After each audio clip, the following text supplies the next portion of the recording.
Today, we're exploring the first way to understand AI, not as some thinking machine replacing humans, but as a pattern engine that's changing what human work really means. Yeah, Liam. This idea comes from a thoughtful piece called AIYING, Living and Deciding in the Age of Pattern Engines. It shows AI as part of a long history where technology removes bottlenecks in human labor, shifting how we work and even how we see ourselves. Right. Think about it. Every big advance didn't make us stronger or smarter directly. The steam engine didn't make muscles stronger. It just removed the need for muscle work. Electricity didn't improve our vision. It freed us from depending on daylight. And cryptography didn't make us more trustworthy. It removed the need to trust middlemen. And AI fits this pattern by removing something less obvious but deeply personal, memory work. For most of history, being competent meant remembering a lot.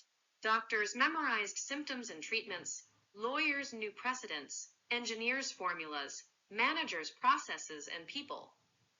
Memory wasn't just mental effort. It was labor. As societies grew complex, patterns exploded. More data, more rules, more exceptions.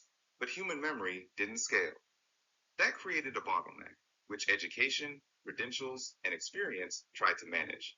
Now, AI changes the game. It's not thinking or understanding like us. It's a pattern engine. It stores and matches huge numbers of patterns and generates new combinations fast. Tasks that took years of memorization, drafting, summarizing, translating, can now happen in seconds. The key shift is this. Before, what mattered was having the pattern in your head. Now, it's knowing which pattern to ask for. So AI doesn't eliminate thinking. It eliminates memory-dependent labor. That shift hits people first, not institutions. Many of us built confidence on being the one who remembers, the quick thinker, the reliable archive. When memory stops being labor, that identity feels shaken. It's often mistaken for fear of AI, but really it's grief for an old self-image. That's a powerful point. So if we don't need to remember to think, what are we valued for? The answer is judgment. Framing problems, deciding what matters, interpreting context, weighing trade-offs, and taking responsibility. Intelligence now shows up in judgment, not recall. And that's not a loss.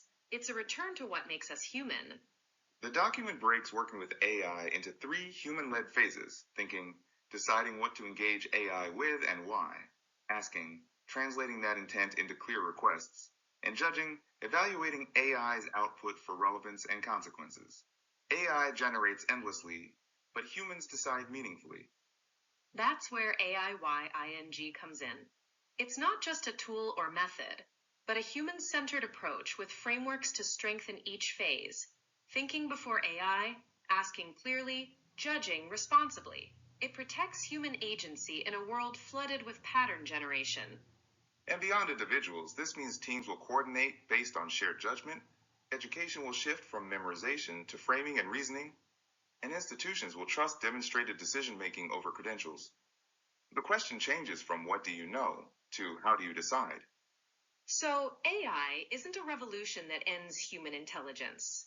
It's part of a quiet return, removing the need to remember to act, leaving us to decide wisely and act responsibly. The real challenge now is not learning more, but deciding better. Well said.